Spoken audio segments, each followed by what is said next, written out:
আশা করি সবাই ভালো আছেন। আমাদের আজকের লেকচারে আমরা টাইকোমেট্রি অথবা স্টেডিয়া সার্ভিং নিয়ে জানবো। এটা হচ্ছে বেসিক্যালি যখন কোনো একটা ভূমি উঁচু নিচু থাকবে, মাঝখানে কোনো একটা অবস্ট্রাকল থাকবে, যেমন আমার ভার্টিক্যালি অথবা হরিজন্টালি আমি কোনো একটা রিডিং নিব, ঠিক আছে, যেটা ডিস্টেন্স অনেক দূরে থাকবে, সেক্ষেত্রে আমরা স্টেডিয়া সার্ভিংটা করব। তো আমরা চলে যাব স্টেডিয়া সার্ভিং এ অথবা টাইকোমেট্রি সার্ভিং আগে বলে। Tachometry is a branch of angular surveying in which vertical and horizontal distance are computed from stadia reading without using chain or tape. তাহলে আমি কোনো চেইন এবং ট্যাপ ইউজ করব না। আমি আমি মনে করেন এটা একটা পাহাড়, ওইটা হচ্ছে কি আরেকটা পাহাড়ের চূড়া। আমি এই পাহাড় থেকে ওই পাহাড়ের চূড়ায় কি করব, রিডিং নিব, অথবা মাঝখান দিয়ে একটা নদী চলে গেছে, হ্যাঁ, তাহলে আমি কি ওই পাহাড়ে রিডিং নিতে পারতেছি না। সেক্ষেত্রে আমাকে কি করতে হবে, এখানে আপনার টিউটোলাইটটা আপনার এই স্টেডিয়াটা আপনাকে এখানে ফিক্স করতে হবে এবং এই জায়গায় আপনাকে রিডিং নিতে হবে। এখন এটা আপনাকে হরিজন্টাল হতে পারে অথবা আপনার এটা কি ভার্টিক্যাল হতে পারে, ঠিক আছে। সেক্ষেত্রে আপনার কোনো ট্যাপ এবং চেন লাগবে না, আপনি জাস্ট শুধু রিডিং নেবেন, অ্যাঙ্গুলার রিডিংটা নেবেন। সেই জন্য এই সার্ভেটাকে বলা হচ্ছে টাইকোমেট্রি অথবা স্টেডিয়া সার্ভে, ঠিক আছে। তাহলে ভার্টিক্যাল এবং হরিজন্টাল ডিসটেন্স বের করা হয় এই স্টেডিয়া রিডিং এ অথবা স্টেডিয়া সার্ভিং এ। তো আমরা এটার অবজেক্টিভ এবং ইউজেস গুলো দেখবো। This method is very rapid and convenient. এটা খুবই দ্রুত এবং এটা খুবই কি বলে, মানে করতে খুব easy. The accuracy of tachometry is comparatively good in favorable conditions. The error will not exceed 1 by, মানে এটা এরর হওয়ার পসিবিলিটি খুবই কম। এটা এরর হওয়ার পসিবিলিটি 1/1000, ঠিক আছে। এটা কম্পারেটিভলি অনেক ফেভারেবল এই টাইকোমেট্রি সার্ভেটা করা। It is best adapted in obstacle such as steep or broken ground, deep rivers, stretches and water or swamp, marshy land, etc.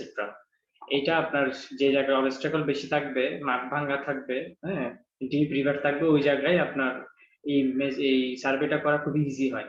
The primary objective of tacheometry is the preparation of control map আর plan. প্রথমেই আপনাকে কি control ম্যাপটা অথবা প্ল্যানটা বানাতে হবে, requiring both horizontal as well as vertical control. So horizontally reading লাগবে, ভার্টিক্যালি যদি আপনার উঁচু নিচে হয় তাহলে ভার্টিক্যাল রিডিংও লাগবে। In cases of location survey for road, তাহলে রোড, রেলওয়ে, ক্যানেল, সাওয়ারের জন্য আপনার লোকেশন সার্ভে করতে হবে। সো প্রাইমারি অবজেক্টিভ হচ্ছে কন্ট্রোল ম্যাপ অথবা প্ল্যান তৈরি করা এবং লোকেশন সার্ভে করা, ঠিক আছে। This can also be use to check accurate measurement measured with tape. এইটা অ্যাকুরেটলি হয়েছে কিনা এটা ট্যাপ দিয়ে আমরা কি করতে পারি, মেজার করে দেখতে পারি, ঠিক আছে। ইনস্ট্রুমেন্ট, কি কি ইনস্ট্রুমেন্ট আমরা ইউজ করব, ট্যাকোমিটার ইউজ করব আর হচ্ছে স্টেডিয়া রড ইউজ করব। সো আমি পরবর্তী স্লাইডে গিয়ে দেখাই। এটা হচ্ছে ট্যাকোমিটার, আমি যেই ফোকাসটা দিয়ে দেখবো, টেলিস্কোপ দিয়ে দেখবো, ওখানে দেখতে আমার এরকমই দেখাবে এগুলো, ঠিক আছে। এটা হচ্ছে আপনার ক্রস সেকশন, ঠিক এটা দিয়ে আপনাকে মানে এইটা দিয়ে যে পয়েন্টটা দেখা যাবে আমাকে ওই রিডিংটা নিতে হবে। আর এটা হচ্ছে স্টেডিয়া রড। তো রডটা হচ্ছে আপনার এই স্টাফের মতো, লেভেলিং স্টাফের মতো প্রায়। এখানে আপনার এইগুলা দিয়ে রিডিং বুঝতে হবে যে এটা কতটুক, এটার মান কতটুক, ঠিক আছে, কত ফিট ওইটার হাইট। এটা দিয়ে আমি যেটা ফোকাস করব ঠিক ওই লাইন, ওই ডাটাটা আমাকে ফিল্ডবুকে লিখে রাখতে হবে, ঠিক আছে। সো এই ট্যাকোমিটারের ফোকাসিং এর মধ্যে এই এই লাইনটাকে বলে আপার হিয়ার, নিচেরটাকে বলে লোয়ার হিয়ার, আর মাঝখানেরটাকে বলে মিডল হিয়ার, ঠিক আছে। বিভিন্ন ডায়াফ্রাম ইউজ হয় এটা একটা যন্ত্রে। It is special type of transit theodolite. এটা হচ্ছে ট্রানজিট টিউটোলাইটের এক প্রকার type. Its telescope contains two horizontal hairs called stadia hair in addition to the regular cross hair. The extra stadia hairs are equidistant from the central cross hair. ওই যে hair গুলার কথা বলা হলো একটু আগে যে দেখলাম, এখানে অনেক রকমের হেয়ার থাকতে পারে। তো আমি কোন টিউটোরিয়াল ইউজ করতেছি সেটার উপর ডিপেন্ড করবে এটার কোন টাইপের হেয়ার আমরা দেখবো। তো বেসিক্যালি এই টাইপেরই কি থাকে আপনার হেয়ার গুলো এই টাইপের থাকে। আমি জাস্ট এই কেন্দ্রীয় এই মানটা দিয়ে কি করব, আমি মেইন রিডিংটা নেব। এটা দিয়ে তিনটা রিডিং নেওয়া হয় সবসময়, একটা হচ্ছে উপরের, একটা হচ্ছে মাঝখানের, একটা হচ্ছে নিচের। তিনটা রিডিং আমরা সবসময় নিব, ঠিক আছে। তাহলে স্টেডিয়া রড কি, this special type of levelling staff, এটা হচ্ছে কি এক ধরনের লেভেলিং স্টাফের মতো। It is graduated in feet, এটা ফিট দিয়ে মানে এটার মানগুলো ফিটে আছে। Decimals of foot and the smallest subdivision being 0.01 feet. তাহলে সবচেয়ে যে ছোট মানটা সেটা হচ্ছে কত, 0.01। তাহলে সবচেয়ে ছোট মানটা হচ্ছে আপনার 0.01 ফিট, ঠিক আছে।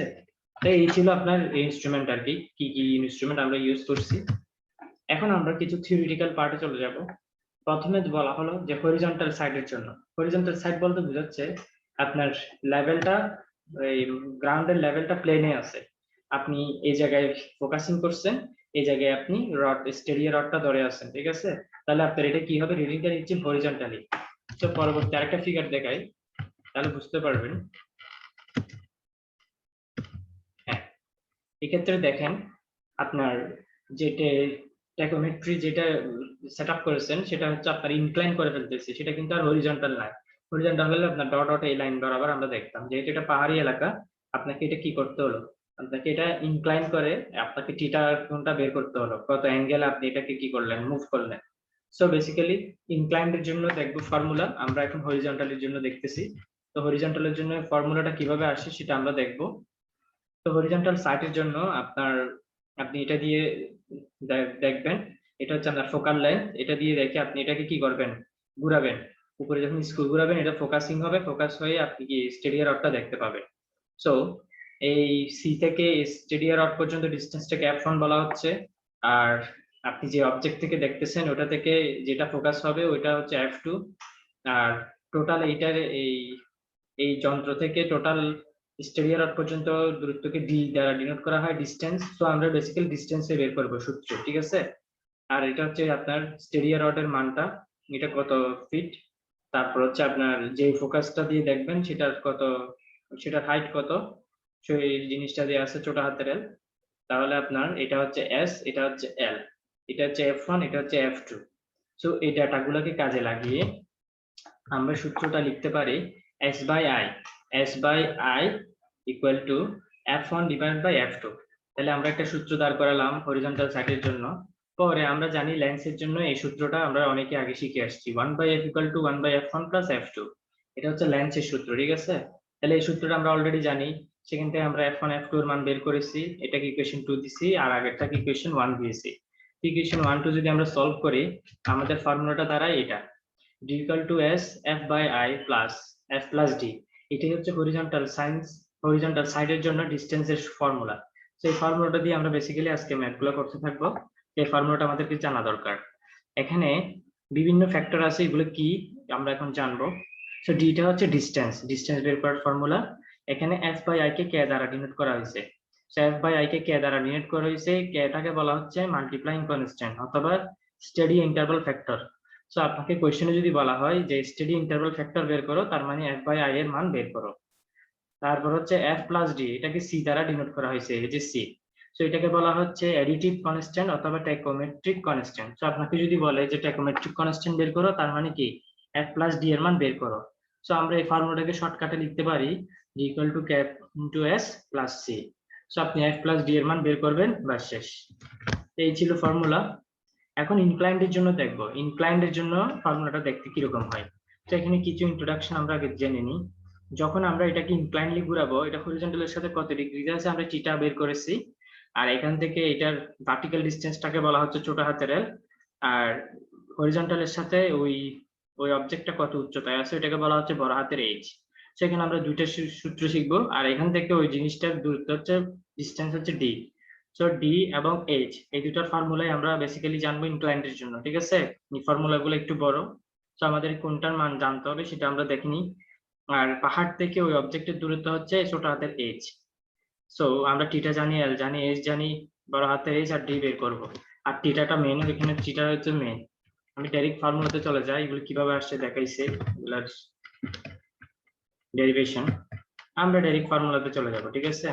ফর্মুলা হলো কি, এটা আপনাকে ডিসটেন্স বের করতে হলে s f by i cos θ plus f plus d cos θ plus h cos θ, sorry h sin θ। এই ফর্মুলাটা মনে রাখতে হবে আপনাকে। এই ফর্মুলাটা যদি মনে রাখতে পারি তাহলে আমি কি এখানে মানগুলো বসিয়ে দিয়ে আমি ডিসটেন্স বের করে ফেলতে পারবো। কিসের জন্য? ইনক্লাইন্ডের জন্য, ইনক্লাইন সারফেসের জন্য। সেম ভাবে h ইকুয়াল টু আপনার হাইট ইকুয়াল টু দেয়া আছে f by i sin θ plus f plus d sin θ। So এই দুটো ফর্মুলা হচ্ছে কিসের জন্য? ইনক্লাইন সারফেসের জন্য। ইনক্লাইন ফর্মুলার জন্য আমরা ফর্মুলা জানলাম। এখানে আরেকটা জিনিস আপনাদেরকে বলে দিই, আমি যখন কোনো বেঞ্চমার্ক বের করতে চাইবো কোন একটা স্টেশনের জন্য বেঞ্চমার্ক, তখন আপনাকে এই ফর্মুলাটা ইউজ করতে হবে। রিডিউস লেভেল অফ ইনস্ট্রুমেন্ট হ্যাঁ, যে ইনস্ট্রুমেন্টটা প্রথমে দিলাম সেটা রেডিউস লেভেল বসাতে হবে, এইচটা প্লাস মাইনাস করতে হবে, আপনার এলিভেশনটা হাই আছে নাকি লো আছে সেটার উপর ডিপেন্ড করে, মাইনাস এইচটা হচ্ছে আপনার মিডল রিডিং, ঠিক আছে। সো আমরা 3টা হিয়ার পাইছিলাম, ঠিক আছে, সেখান থেকে মিডল যে হিয়ারটা সেটা হচ্ছে কি এইটা মাইনাস করতে হবে। আর এ বড় হাতের এইচটা হচ্ছে কি আপনার আপনার স্টাফের যে হাইটটা, ঠিক আছে, অর্থাৎ আমি যে ট্যাকোমিটারটা বসাইলাম সেটার হাইট অফ ইনস্ট্রুমেন্ট হচ্ছে এইচ। সেটা কখন এটা প্লাস করব, যখন দেখবো সেটা আপনার লাইন অফ কলিমেশনের সাথে আছে অর্থাৎ হরিজন্টালি আছে তখন প্লাস করব। যখন দেখবো সেটা আপনার কি সেটা আপনার এই ডিপ্রেশনে গেছে, অ্যাঙ্গেল অফ ডিপ্রেশনে চলে গেছে, অর্থাৎ সেটা যখন নিচে হয়ে যাবে মানে অপর সাইড, তখন সেটা কি হবে, মাইনাস হবে। সো আমরা ফর্মুলা যেটা আজকে ম্যাথ করব সেখানে এই ফর্মুলাটা ইউজ করতে হবে আমাকে, যখন আমি রেডিউস লেভেল অথবা যখন আমি বেঞ্চ মার্ক বের করতে যাব। সো এই ফর্মুলাটাও লিখে রাখেন। গেলাম, তাহলে আমাদের মোটামুটি ইনক্লাইন এবং হরিজন্টালের জন্য এই ফর্মুলাগুলো দেখলে আমাদের মোটামুটি ম্যাথ করা হয়ে যাবে। এখন আমরা চলে যাব ইরর কি কি হতে পারে। ইমপারফেক্ট অ্যাডজাস্টমেন্টের কারণেই আপনার কি হতে পারে, ইরর হতে পারে। Incorrect value of tachometer constant, tacheometric constant, যদি এই কনস্ট্যান্টের মানগুলো ইনকারেক্টলি বসাই তখন কিন্তু ম্যাথ ভুল হতে পারে। যদি আমার সাইটিং আমি যেটা দেখতেছি সেটা যদি আপনার কোনো কারণে যদি সাইটিং এর সমস্যা হয়, ঠিক আছে, অথবা স্টেডিও রিডিং যদি আমি ঠিকভাবে নিতে না পারি, তখন সেক্ষেত্রে কি এরর হতে পারে। আর ন্যাচারাল কজেস এর জন্য হয়ে থাকে, যেমন যদি ভেলোসিটি বেশি হয়, যদি ভিজিবিলিটি যদি আমি এটা দেখা না যায় কুয়াশার কারণে অথবা অতিরিক্ত গরমের কারণে, সেক্ষেত্রে আপনার এরর হতে পারে। এই হয়েছিল ট্যাকোমেট্রিক এরর। সো আমাকে যদি এই কোয়েশ্চেনটা দেয়া থাকে, আমাকে কোয়েশ্চেনটা আগে পড়তে হবে। A tachometric tachometer was placed at with its horizontal axis horizontal এত ফিট। আচ্ছা, তাহলে ট্যাকোমিটারটা হরিজন্টাল অ্যাক্সিস এর সাথে প্লেস করা আছে। হরিজন্টাল অ্যাক্সিস মানে তার মানে আমার কি ফর্মুলা হবে সোজাসুজিটা, এটা হচ্ছে এত ফিট। তাহলে ট্যাকোমিটারের হাইট অফ ইনস্ট্রুমেন্ট কত, 5.10 ফিট অ্যাবভ স্টেশন এ। তাহলে একটা স্টেশন এ সেটা থেকে কত ফিটে আছে, 5.10 ফিটে আছে। হাইট অফ ইনস্ট্রুমেন্ট হচ্ছে আপনার, অর্থাৎ বড় হাতের এইচ এর মান আমরা জানলাম, ঠিক আছে, 5.10 গেল। এখন এই পয়েন্টের রেডিউস লেভেল দেওয়া আছে 320। আমি যে প্রথমে যেখানে স্থাপন করলাম ওই পয়েন্টের জন্য রেডিউস লেভেল দেওয়া আছে কত, 320। A staff was held at B, একটা স্টাফ বি তে আমি ধরলাম ভার্টিক্যালি, ঠিক আছে, and the steady reading was, এখন আমি ওই ক্রস হেয়ার দিয়ে যখন দেখলাম আমি 3টে রিডিং পাবো, একটা হচ্ছে আপার, একটা হচ্ছে মিডল আর একটা হচ্ছে লোয়ার। তো আমি যেটা বলেছিলাম যে মিডলটাই হচ্ছে ছোট হাতের এইচ, তাহলে ছোট হাতের এইচ এর মান হচ্ছে 6.5। Calculate the distance between A B, তাহলে এ থেকে বি এর আপনার ডিসটেন্স বের করতে হবে। সো ডিসটেন্সের সূত্র তো আমরা জানি, এটাই S F by I F plus D. এখানে আপনার এফ বাই আই এর মান 100 দেওয়া আছে আর এফ প্লাস ডি এর মান 1 দেওয়া আছে। সো কত ইজি, আপনাকে বি পয়েন্টের রেডিউস লেভেল বের করতে হবে। এ পয়েন্টের রেডিউস লেভেল দেওয়া আছে, বি পয়েন্টের জন্য রেডিউস লেভেল কত সেটা বের করতে হবে। সো বেসিক্যালি আপনাকে আগে ডিসটেন্সটা বের করতে হবে, ডিসটেন্সের পরে আমরা রেডিউস লেভেলে যাব। আপনার যেটা যেটা আচ্ছা, এখানে এসটা কি ছিল, আমরা একটা জিনিস মিসিং করেছি। এসটা হচ্ছে আপনার স্টাফের ইন্টারসেপ্ট, অর্থাৎ স্টাফটা কত ফিট, সেটা হচ্ছে আপনার স্টাফ ইন্টারসেপ্ট এস। তাহলে আপনার হাইয়েস্ট মান পাইছিলাম 8.5 আর লোয়েস্ট ছিল 4.5। তাহলে 8.5 থেকে 4.5 যদি আমি বাদ দিই তাহলে আমি স্টাফ ইন্টারসেপ্টটা পেয়ে যাব। এস এর মানটা আমাকে কি করতে হবে, এস এর মানটা আগে বের করতে হবে বিএফএল থেকে ডেটা। এখানে এই মানগুলো দেওয়া আছে, এখানে জাস্ট বসিয়ে দিলাম, আমি ডিসটেন্স কত পেয়ে গেলাম, 401 এত ফিট। সো একটা আনসার আমার এসে গেছে ডিসটেন্স। এখন আমি রেডিউস লেভেল বের করব কোনটা দিয়ে, এই যে এই ফর্মুলাটা যে লিখতে বললাম, যেহেতু এটা আপনার হরিজন্টালি আছে, হরিজন্টালি থাকলে মাঝখানে যে ইনস্ট্রুমেন্ট হাইট বড় হাতের এইচ এটা কি হবে, এটা প্লাস করতে হবে। তো রেডিউস লেভেল অফ এ বসালাম, যেটা আপনার দেওয়া আছে 320, তারপর আপনার হাইট হাইট অফ ইনস্ট্রুমেন্ট 5.10 দেওয়া আছে। তারপর হচ্ছে আপনার স্টেডিয়া রিডিং, মিড রিডিংটা যে ছোট হাতের এইচ, মিড রিডিং বলতে যে যেটা মিড ওটাকে ছোট হাতের এইচ বলছিলাম, সেটা বসিয়ে আপনার কি করতে হবে, reduce level of B point বের করে ফেললাম। সো ম্যাথটা খুবই ইজি, জাস্ট শুধু হরিজন্টাল ফর্মুলাটা ফেলে দিব আর হচ্ছে আপনার রেডিউস লেভেলটা বের করে দিব। এখন চলে যাবো আর একটা ম্যাথে, খুব সিম্পল। ম্যাথের মধ্যে কি কি দেওয়া আছে সেটা আগে জানতে হবে আমাকে। ডিসটেন্স অর্থাৎ বড় হাতের ডি এর মান দেওয়া আছে। আমি যখন এই ইনস্ট্রুমেন্টটাকে একটা পয়েন্টে স্থাপন করলাম সেটা ডিসটেন্স পেলাম এবং স্টাফ ইন্টারসেপ্ট অর্থাৎ এস এর মান পাইলাম এত। ডি এর মান পেলাম এত, এস এর মান পেলাম এত। আবার আরেকটা পয়েন্টে নিয়ে গিয়ে আমি ডিসটেন্স বের করলাম এত আর স্টাফ ইন্টারসেপ্ট পেলাম এত। সো দুইটা দুই রকম। সো আমাকে এখানে বের করতে বলছে যে ট্যাকোমেট্রিক কনস্ট্যান্ট। তো ট্যাকোমেট্রিক কনস্ট্যান্ট কোনটা ছিল? ট্যাকোমেট্রিক কনস্ট্যান্ট হচ্ছে এটা এফ প্লাস ডি। আমরা দেখেছিলাম যে দুইটা কনস্ট্যান্ট ছিল, ঠিক আছে? একটা স্টেডি কনস্ট্যান্ট আর একটা হচ্ছে ট্যাকোমেট্রিক কনস্ট্যান্ট। সো ট্যাকোমেট্রিক কনস্ট্যান্টের মানটা আমরা এখন এফ প্লাস ডি মান কিভাবে বের করতে পারি?